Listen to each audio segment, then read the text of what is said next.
right off the bat. The stakes are high. Bond for murder, and now an assault? This isn't just another day in court. You can almost feel the tension rising as the defendant hears the classic, right to remain silent line. But here's a legal tip. That warning isn't just procedural.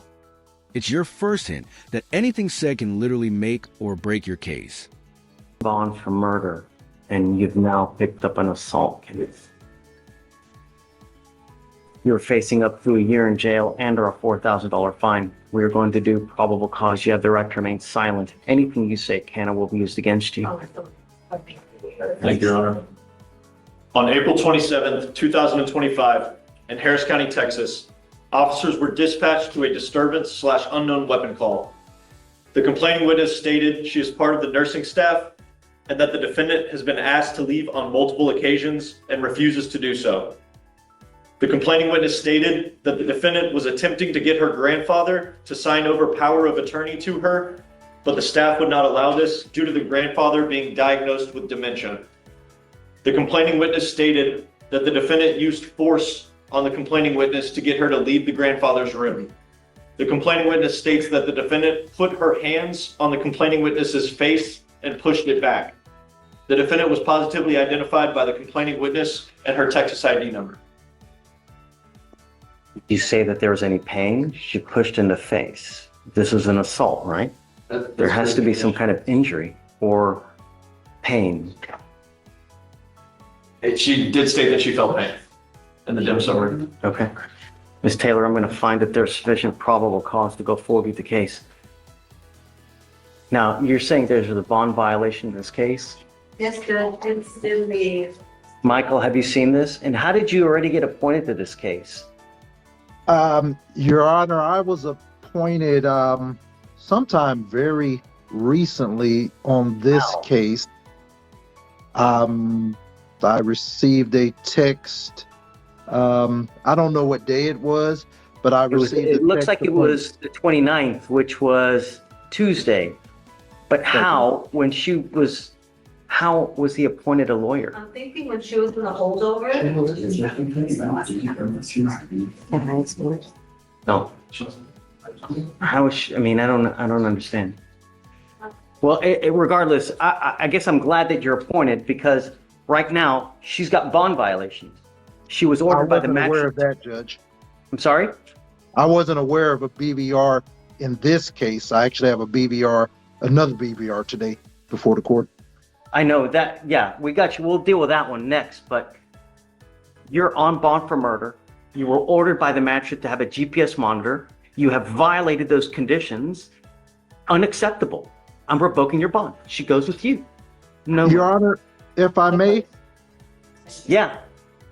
Your Honor, she just was released because I met her in the holdover earlier this week, and she could not have been out of jail more than a day, two at the most.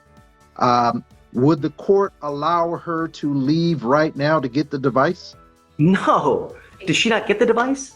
There was a conflict, that's why the DVR was submitted, felony, so the magistrate ordered bond conditions, but the curfew times were not aligning with the felony condition.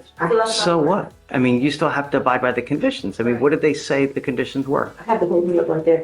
I'm not asking you to say anything, Ms. Taylor. The only thing I want is I want my city protected. You're on bond for this serious case, and now you picked up an assault. I mean, you were ordered to have certain conditions. You must abide by these conditions. And Your Honor? She received conditions of bond on April 28, 2025 that ordered a GPS device with a curfew of 7 p.m. to 7 a.m. On May 1st, she had an unapproved enter at 7:52 p.m. and then left again at 8:51 until basically 9 o'clock at night.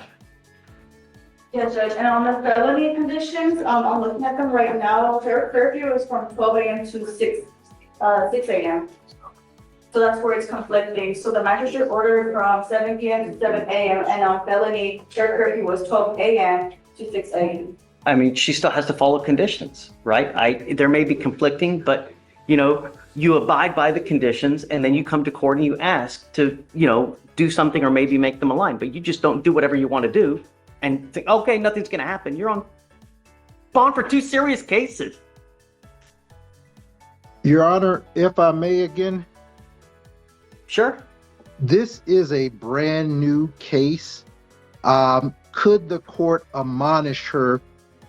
Because the amount of time, I understand that. Michael, she's on bond for murder.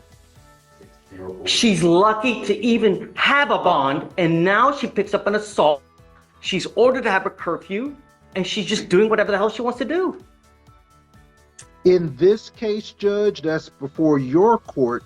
This is a brand new case, and this is her first time having any issues while on your bond, Judge. Not to leave her home even for short periods of time. I don't know, Mikey. I don't know. Faith, Your Honor, and my assumption is we're going to reach out to Melanie. My assumption is there's BVR valve for that too, so I don't know what her comment looks like, but. I don't know, Michael. I'm going to stew on it for a while. You Yes, want to Your talk about your other BVR? Or wait, hold on a second. Sorry, let me just finish with the arraignments. Give me 2 seconds, and then we're Honor. almost No done. problem, Judge. Good morning, Mr. Randolph. Good morning. So you're charged with assault, causing bodily injury. You're facing up to a year in jail and our $4,000 fine. We're going to do probable cause. You have the right to remain silent. Anything you say can or will be used against you. You have the right to have an attorney present. If you cannot, one will be appointed to you, sir. All right. The judge. Judge on. We're doing here. There's no reason for you to be looking out there. We're going to do probable cause. We have to find out what happened with the case. Judge, on April 23rd, 2025, an officer dispatched an assault call and made contact with the complaining witness, and the defendant. The complaining witness stated that he saw the defendant talking to and following a witness, and the witness then started to run away and observed the defendant to chase after the witness. The complaining witness then got in between the defendant and the complaining witness, and the defendant then struck the complaining witness with a closed fist. The complaining witness said he felt pain and then grabbed the defendant, and they proceeded to grapple until security arrived. The witness stated that she did not know the defendant and that her and her friend walked past the defendant on the street. The defendant then began to verbally harass them and started to get verbally aggressive. She asked the defendant to leave them alone, and the defendant continued to refuse to do so, and that she began to walk away and to try and get away from the defendant, but got stuck at the intersection crosswalk. Then corroborated the facts that the complaining witness provided about getting in between the two of them. Mr. Randolph, I'm going to find that there's sufficient probable cause to go forward with the case. I'm ordering you as a condition of your bond not to consume alcohol, illegal drugs, or unprescribed controlled medication. Do you understand? I'm ordering you also now not to be in possession of any weapons, not to have any contact with the complaining witness, and not to go to this part of the street. Do you understand? Yeah. Don't be a danger to my city, man. I'm not asking for much. I'm not in danger. I didn't never know these people, Your Honor. I need a public defender. I'll give you one. But I'm telling you now, Mr. Randolph, don't be a danger to my city. I was never in danger. Just I don't intend to be in danger either. All I want my streets safe. They was in danger to me, and that's why I'm showing up today. I'm going to protect my streets at all costs. You You understand? protect me from these kind of people. I'm going to have you go to Victoria, sign a reset. After that, I'm I going do to need a public defending office, your judge or I already lawyer. told you I was going to give you one. Just really. I'm really scared for my life because I just did 4 years and I'm going through the same thing again in your courtroom when I did good, and I'm going through all the facilities. There was never in a harm's way standing 100 feet away from these people or 200 feet. I was never 100 feet within there. Oh, exercise. And I'm the right- running from these people. You're going to say something that hurts your case. Just stop. Yes, sir. I'm not asking you to say anything. I just want I just want to also be safe in your community also. Don't use any dope. Don't use any alcohol. Never was. I was sober that day. I was sober as can be, no drugs, nothing. Enjoying a beautiful day for my mama's funeral. I know no news. I don't know these people. Listen, I'm gonna have you sign a reset. I'm gonna have you take your... Notice how the complaining witness is clearly documenting every detail, from attempted power of attorney manipulation to physical contact. In legal terms, this is what builds probable cause. The prosecutor's painting a picture. The defendant isn't just breaking rules. They're actively crossing boundaries in a medical facility. signature. Yo, I'm not talking to you. Once you sign the reset, just take a seat in the jury box. I'm gonna find your lawyer, but we need you to sign conditions. Don't leave until you sign the bond conditions. Yeah. Come on. You are on bond for criminal mischief. You've now picked up a new case. You now stand charged with driving while intoxicated. You're facing up to 6 months in jail and or a $2,000 fine. We are going to do probable cause. You have the right to remain silent. Anything you say can and will be used against you. You have the right to have an attorney present. If you cannot afford one, one will be appointed to you, sir. Okay. The judge. On April 26, 2025, a law enforcement officer is on patrol and observed a motor vehicle run a red light and make a U-turn, nearly striking another vehicle in Harris County, Texas. Law enforcement officer observed the motor vehicle drive onto the curb of Richmond Avenue and initiated a traffic stop. The defendant passed multiple open parking lots and continued to drive. The defendant eventually pulled into a business parking lot.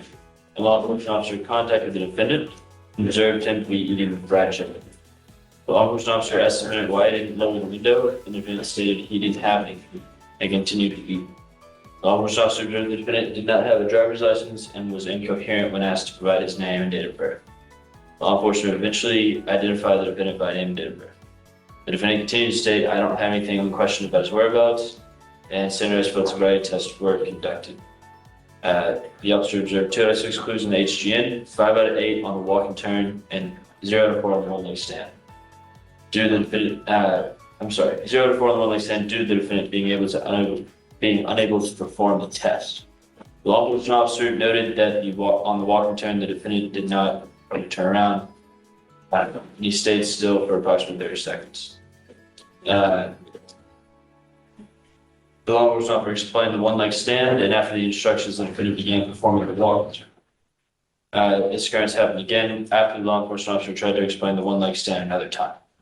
The law enforcement officer observed 2 unopened 6-packs of alcoholic beverages that were cold to the touch, and observed an empty fuzzball and a 24-ounce can of Modelo beer and an empty Twisted Tea alcoholic beverage.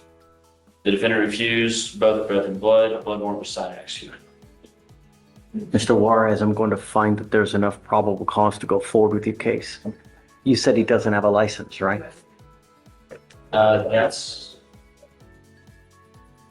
a number here, Your Honor. I'm not unsure if that meant that he did not have the license at the time. Mind running it, please? Yes, Judge. Your Honor, he does have an eligible driver's license. I'm ordering you not to consume alcohol, illegal drugs, or unprescribed controlled medication. I've ordered you not to pick up any new cases, not to violate conditions of bond, and you have repeatedly done that. As a result, I'm now revoking your bond on the first case, and you will go to jail today. And I'm going to tell you, you violate conditions again, I'm going to make the bond so high your head will be spinning. Do you understand? You're not to consume alcohol or illegal drugs, and I will put a scram on your ankle so I know that you're not consuming. Do you understand? Your Honor, if I may, Yes, sir. on the first case, the court previously was testing Mr. Juarez 2 times a week, and he was doing pretty good on that for an extended period of time. In lieu of revoking his bond, would the court consider going back to bi-weekly testing? No. He picked up a serious case. He has alcohol in the car. I mean, he's allegedly consuming while he's driving, you know? I would figure that it's damn elementary that you're not to have alcohol in the car while you are driving. And there are multiple open containers Cold to the touch. No. I have to show you that we mean business. And me letting you go again when you have multiple violations, it's not going to happen. You go to jail. I don't know what we're going to do when he bonds out, Michael, as far as testing now. I don't know. But I understand, Judge. I'm going to order him not to drive as well. I mean, he's got alcohol in the, no, it's not going to happen. Good morning. Judge, I'm approaching on Victor Jesus Rauda Lopez. And he's got a bond violation report, Your Honor. Page 10.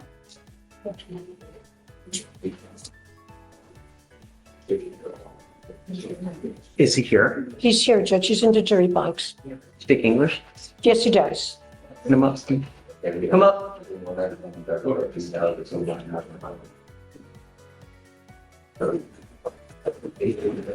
Answer yes or no, sir.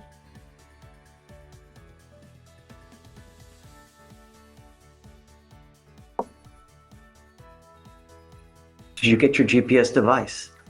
Oh, yeah. Okay. I'm revoking your bond. I ordered you to get a GPS device. You didn't get it.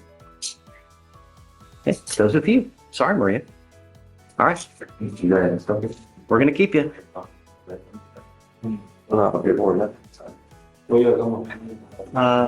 The bond right now is, oh God, it's 5,000 now. I already paid the half. 1,001. Yeah. I'll just raise it to 1,001. 6,000. It's 5,000 now, Right. so I'll just do 6,001. Okay, Judge. 6,000. So if he bonds out. Yes, Judge. All right, good morning, Mr. Ayler. Sir, you're charged with driving while intoxicated. You're facing up to 6 months in jail and or a $2,000 fine. We are going to do probable cause. You have the right to remain silent. Anything you say can or will be used against you. It looks like you're also charged with unlawful carrying of a weapon. On that one, you're facing up to a year and or a $4,000 fine. Okay. Thank you, Your Honor. On April 27, 2025, in Harris County, Texas, a law enforcement officer observed a vehicle traveling 50 miles per hour in a 30 mile per hour zone via radar and failed to signal at a right turn. A traffic stop was initiated, and upon contact with the defendant, the law enforcement officer observed a handgun on the rear right passenger floorboard, unholstered and later confirmed to be loaded. Law enforcement officer observed glossy eyes, strong odor of alcoholic beverage, and slurred speech from the defendant. The defendant admitted to consuming 3 alcoholic beverages. Standard field sobriety tests were conducted. A 6 out of 6 was recorded on the HGN, a 2 out of 8 on the walk and turn, and a 2 out of 4 on the one-leg stand. The defendant consented to provide breath and blew a .136 and a .141. Okay, any prior DWIs? Yes, Your Honor, out of a different county. Is it open? No, Your Honor, it was closed in 2014 with 12 months of probation. Can you run a full NCIC to see how many there are? Yes, Judge. Mr. Ayler, I'm going to find that there's sufficient probable cause to go forward with the case. Also, if you can run his license, please. I'm now placing a restriction on you, Mr. Ayler. You are not allowed to drive any vehicle that's not equipped with an ignition interlock on it. If you're caught driving a vehicle that doesn't have an interlock, I will revoke the bond, put you in jail. No more PR bonds. Likewise, you're ordered not to consume alcohol or illegal drugs. You will be randomly tested. I'm sending notice to DPS in Austin. Every single officer in the state will know that if you're driving a vehicle and it doesn't have an interlock, you will be arrested and put into jail. Do you understand? Judge, it's just the one previous DWI. Okay. License, did you say? License. You're also not allowed to drive unless you have a valid license and liability insurance in your name as well. That is a part of your bond conditions. For now, I'm going to have you go to Victoria, sign a reset. You will eventually get with Roxanne for your bond conditions, and after that, you'll be free to go. It is eligible. Great. Okay, come on. Mr. Bustamante, I know that there are 2 sides to the story. I get it, right? That's why we have trials. But we ask you to do several things. And when you don't, there are serious consequences. Number 1, we ask you to show up. On your first case, you failed to appear just in and of itself, and we had to issue a warrant for your failure. We issued bond conditions on that as well. Those conditions were also broken. You've now picked up a new case. I want you to understand something, and listen and hear me clearly.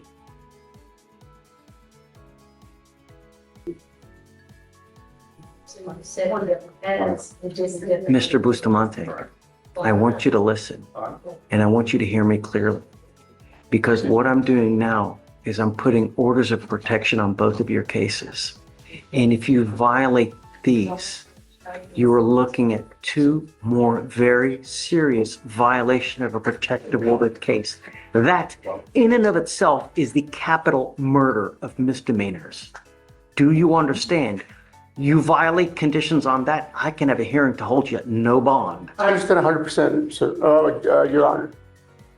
The only thing I am asking you to do is do not have contact with either of the complaining witnesses in these cases. I don't care if they're relation. I don't care if there's no relation. I don't care who they are. Do not have contact. Here's a fascinating procedural wrinkle: bond violation discussions mid-hearing. When a defendant is already on bond for murder, any slip-up, like missing a GPS monitoring requirement, can lead to immediate revocation. Courts take this seriously, and you can see the judge weighing not just the act, but the context. Remember, probation and bond aren't free passes. They come with strings, and violating them can spiral fast. Contact. And when I mean no contact, I mean no contact of any kind. No phone calls, text messages, social media, emails, Snapchat, whatever it may be, smoke signals. No means no. It's not a problem, Your Honor. It's not a problem. So this is now an order that identifies both Bustamantes as protected individuals.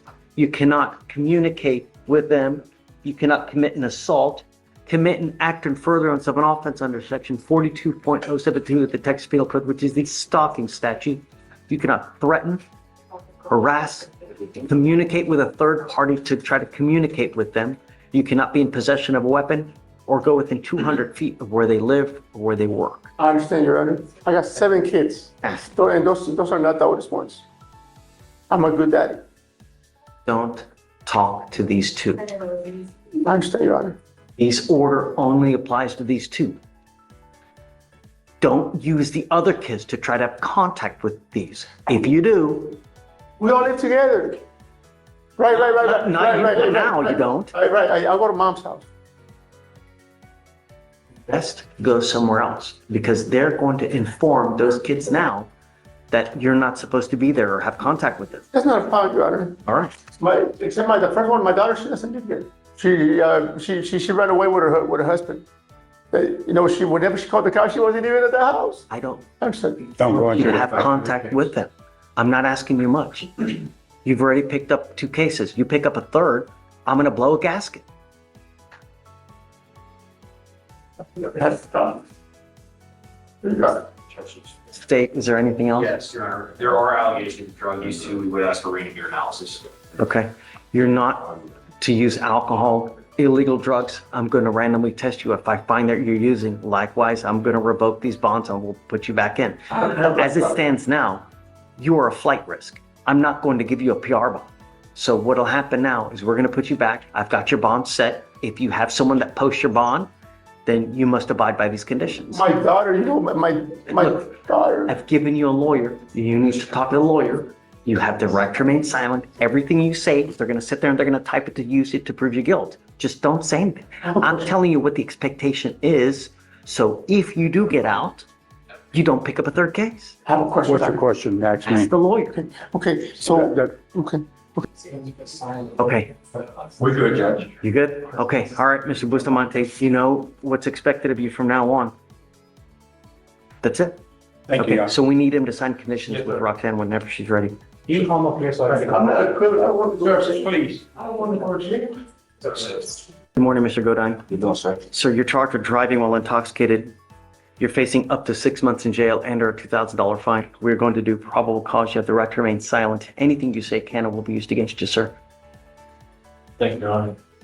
On April 26, 2025, in Harris County, Texas, a law enforcement officer observed a vehicle run a red light and initiated a traffic stop. The law enforcement officer made contact with the defendant, the driver, and observed bloodshot eyes, droopy eyelids, constricted pupils, unbalanced, and the defendant to be talkative and have trouble concentrating. The defendant admitted to running the red light. Standard field sobriety tests were conducted. A 2 out of 6 was recorded on the HGN, a 5 out of 8 on the walk and turn, and a 1 out of 4 on the one-leg stand. The defendant estimated 30 seconds passing in what was in reality 72 seconds on the one-leg stand. The defendant admitted to smoking weed earlier. The defendant consented to breath and blew a .00. The defendant consented to drug influence evaluation, and a drug recognition expert believed the defendant to be under the influence of a central nervous system stimulant, a narcotic, an analgesic, and cannabis. Thank you, Your Honor. And the defendant admitted he took oxycodone or narcos and smoked weed. A blood warrant was obtained and executed. Mr. Godin, I'm going to find that there's sufficient probable cause to go forward to the case. If you have a drug or alcohol problem, now is the time for you to address it. I'm giving you the opportunity now. If I find that becomes a problem while you're on bond, I'm going to revoke your bond. I will put you in jail, and I'm going to address it myself. Oxy is one of the absolute worst things that you could possibly take because you build up such a tolerance to it. You literally put your lungs to sleep if you take too much and you end up dying. I cannot tell you how many people have died from this drug. It's absolutely disgusting. And the maker has been sued repeatedly by how many different states in this country because it's such an addictive thing. Don't use. I'm telling you now, within the next week, I'm going to test you because I want to make sure you're not using. Do you understand? Sir. Don't use. You've got a great lawyer here. She will take care of you, but I don't care who you have here. Jesus, you use. It's not going to go well. Do you understand? Yes, sir. License prior DWIs? The license is eligible. Okay. And not seeing any prior DWIs here, Your Honor.